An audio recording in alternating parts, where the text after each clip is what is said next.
Hey guys, John Rettinger from Techno Buffalo here with a full review for you of the Palm Pixi for Sprint. We're going to try the phone review in a sort of new angle. I'm just going to focus on the phone instead of me talking, so let me know what you guys think. I'm going to break this review up into two parts. First, review the Pixi on its own, in its own little sphere, and then focus on the grander cell phone scheme, particularly in Sprint's lineup. So the Pixi is going to run you just about $100 on a 2-year contract. Before I do my phone reviews, I generally like to talk about call quality first, since it is a phone and it's got to make good phone calls. No matter how good the browser or anything else it does, if the phone quality sucks, it's not going to be a good experience for you. So the phone quality and the call quality on the Pixi is actually fantastic. That may be due to the location of where I am in Southern California, and Sprint service here is very strong, but the calls were crystal clear. People on my end reported absolutely zero white noise. People on the other end of the call reported zero noise as well. They often thought I was even on a land phone. I used this phone as my own phone, as my daily driver, for just about 2 weeks, and in 2 weeks I only experienced one dropped call. So the network was quite good, and I was really impressed with Sprint's service. So if you were worried about call quality on the Pixi, don't worry. If you're a heavy speakerphone user, something to keep in mind, the speakerphone on the back, while it does have those two speaker grills, it's not the loudest. So if you rely a lot on speakerphone, this one might not be the phone for you. If you just use it passively, it's certainly loud enough to use, but if you're relying on it in a car, for example, if there's a lot of traffic or a big truck driving by, you're going to completely lose the call and not be able to hear what they're saying. So you saw me do a video of the Pre and showing you how the browser works and demonstrating the multi-touch. I will say that the multi-touch implementation on the Pre is probably one of the best that I've seen. It works just really well, probably second best to, let's say, the iPhone. Multi-touch capabilities as far as managing your pictures or using the browser, or really just doing anything that involves a screen. Multi-touch just works really well. It's very smooth. We've seen multi-touch implemented on devices like the HTC Hero, for example, and while it works and is quite functional, it can be a little choppy at times. And that's just not the case here with the Pixi. It works really smooth and quite well. So if you're looking for a multi-touch enabled device, the Pixi really is a good way to go, and that's true of all of the WebOS phones, so including the Pre as well. So the keyboard was one of the things I was most worried about the Pixi, and I did a video demonstrating how the keyboard works, and I gotta say I was really impressed with how easy it was to type on. You wouldn't expect it looking at the size of the device. It's really quite small, and the keyboards look very cramped, but they're surprisingly easy to use. The keys have a little bit of a tactile clicky feel to them, and there's a dome on them, so that to be stick up a little bit more than the Pre's.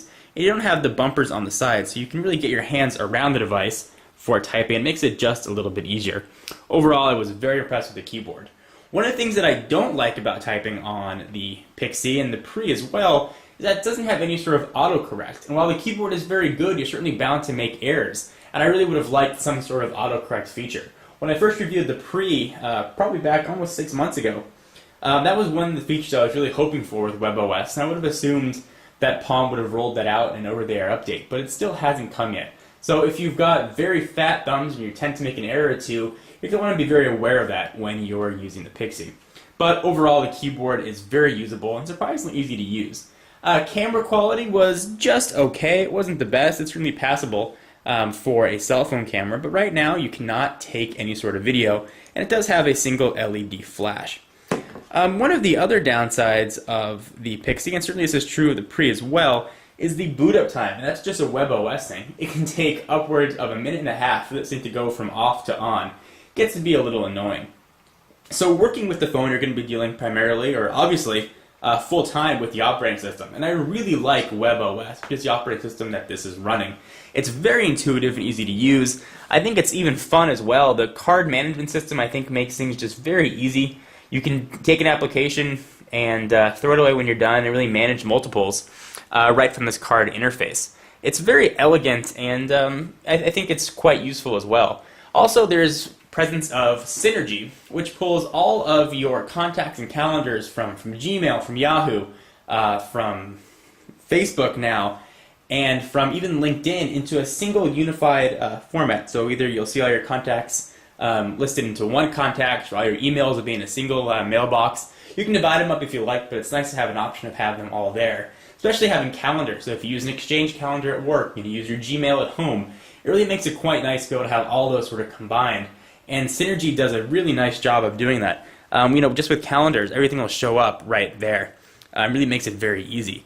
One of the things that I really do enjoy about WebOS, in this case in the Pixi, is how it handles notifications. So you'll see right there I've got a little envelope. If I tap it, it's really an unobtrusive way to get emails. And if I don't want to read it, I just toss it away. If I want to open it up, I just click on it. The Pixi does not come with Wi-Fi. That's definitely something to keep in mind.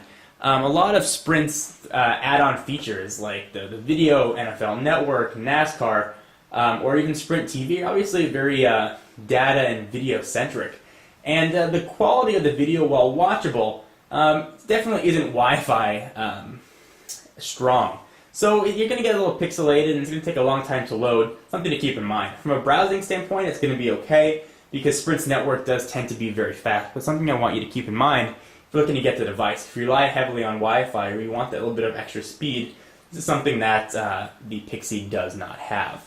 Overall, in the Pixi on itself, I was very impressed with it. I really liked using the phone. It's extremely small and very portable, and you can really see the size of the device when you put it next to something you're familiar with. So here's the iPhone, for example. The Pixi looks downright minuscule, and it really is quite tiny.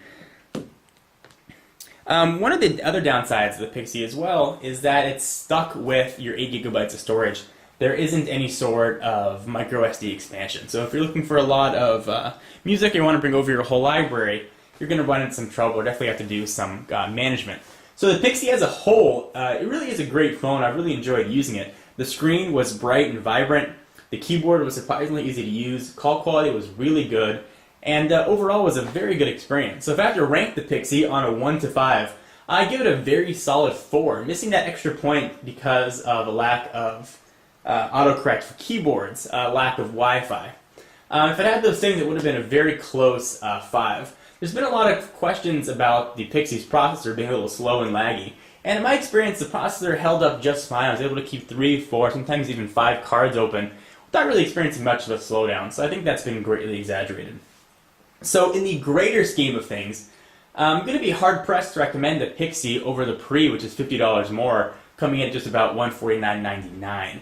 While the Pixi does have a better keyboard, the Pre offers you a lot more. It's got a bigger screen.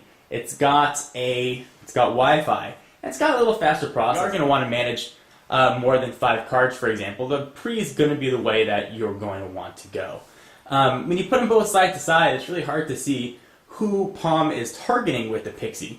Definitely a $99 price point is quite good, but only $50 more to upgrade for a faster processor, bigger screen, and Wi-Fi would probably be the way I'd recommend. But if you do like the form factor of the candy bar, you don't want the slide-out mechanism that the Pre had, Pixi is going to be a great buy for you. Anyway guys, I'm John Rettinger from Techno Buffalo, and hope you enjoyed the video, and I'll see you in the next one. Bye-bye.